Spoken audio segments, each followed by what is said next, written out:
Stanley once stated, "To have an idea is the easiest thing in the world. Everyone has ideas. But you have to take that idea and make it into something people will respond to. That's hard." During Stanley's time at Marvel, he created countless characters that we all know and love today. He brought Marvel Comics to the towering figure it is. He is certainly someone to admire, and we can all learn from his steadfast dedication, kindness, and work ethic. Stanley was a very unique figure. He was very rich and popular, yet was down to earth and seemed to genuinely care for everyone he met. His goal was to make people happy and to entertain them. He also wanted to encourage people, and this is perfectly expressed in his famous motto, Excelsior. This means ever upward, because he wanted people to reach ever upward.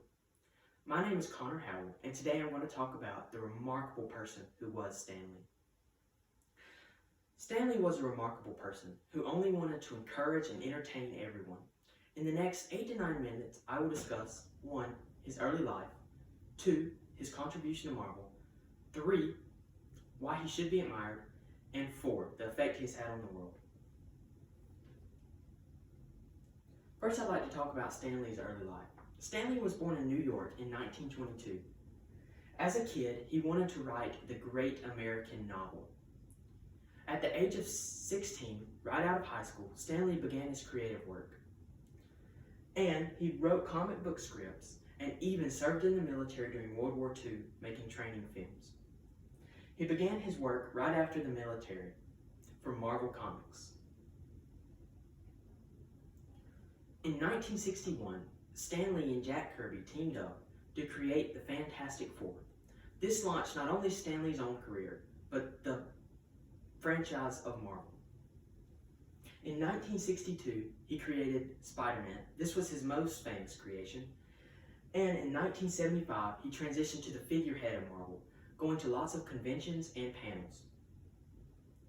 And in the 90s, Stan left Marvel. He still loved the characters, but he wanted to pursue other endeavors. This was after 65 years with the company. Next, I'd like to talk about Stanley's personal life. Stanley married Joan Lee in 1947, and they had 2 daughters, Joan Lee and Jan Lee. They lived in New York for almost their entire life.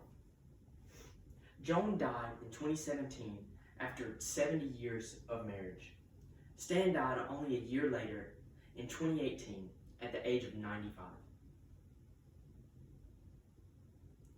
Now, even though Stanley was very popular and rich, his life was not without its struggles.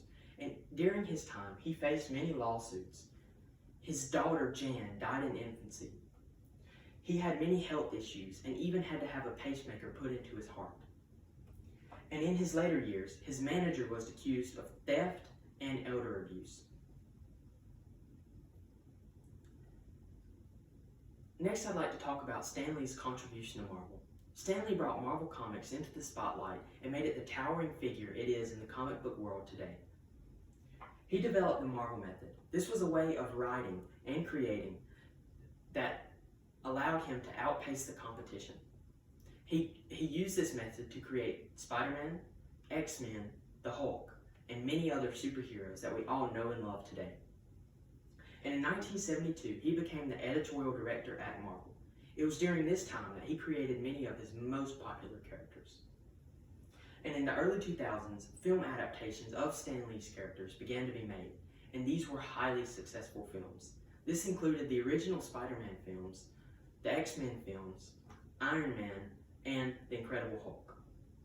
And in 2009, Marvel was bought by Disney. Disney and Marvel went on to create some of the most blockbuster films of all time. Stan Lee became the face of Marvel after Disney acquired Marvel. He did many conventions and panels. Stan Lee was vital to the success of Marvel and brought it into the towering figure it is today. Next, I'd like to talk about why we should admire Stan Lee. Well, Stan Lee sought to address real issues. He gave his characters, even though they were heroes, he gave them flaws that we could relate to. He gave them normal people problems. He wrote complex stories that always had a deeper meaning than what you could tell on the surface.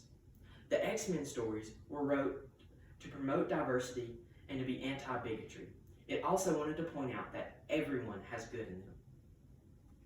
Stanley also wanted to encourage people to work hard and to constantly reach for their dreams. He was also humble and hardworking himself. He never made it about himself, but always made it about the fans. He challenged himself every day to become a better writer, and he read all that he could. He even admired such classics as Mark Twain and Shakespeare, and read as much as them as he could to improve his own writing skills. He even created Iron Man as a challenge to himself to create a character that everyone should hate and yet make them love him.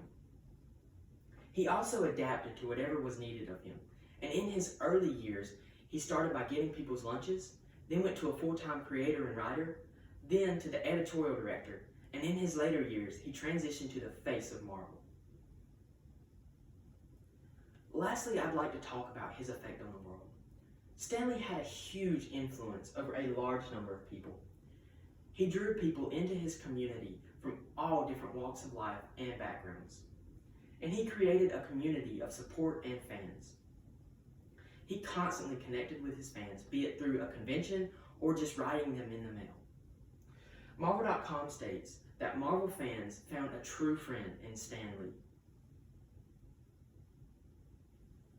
Stan Lee also inspired millions of people to reach their full potential. IGN.com states that Stan Lee's true legacy isn't any one character or franchise, but the deep inspiration he provided for creators for years to come.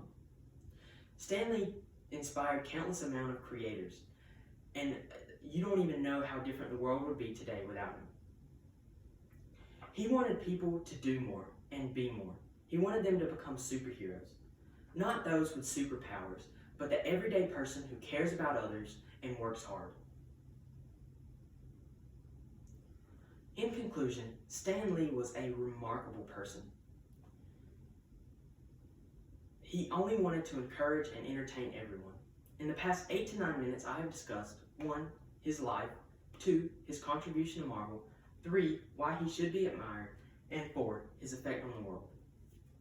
During his time at Marvel, Stan Lee created over 200 characters. He brought together a community of people from various backgrounds and walks of life. He encouraged people to work hard and to constantly pursue their dreams. He always said Excelsior, which by this he wanted to encourage people to reach ever upward.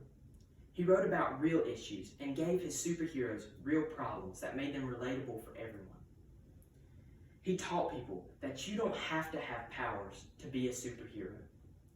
Stan Lee was a marvelous person, and I'm sure if he was here with us today, he would want to leave people reaching ever upward. So, to end this speech, I'll say one word: Excelsior.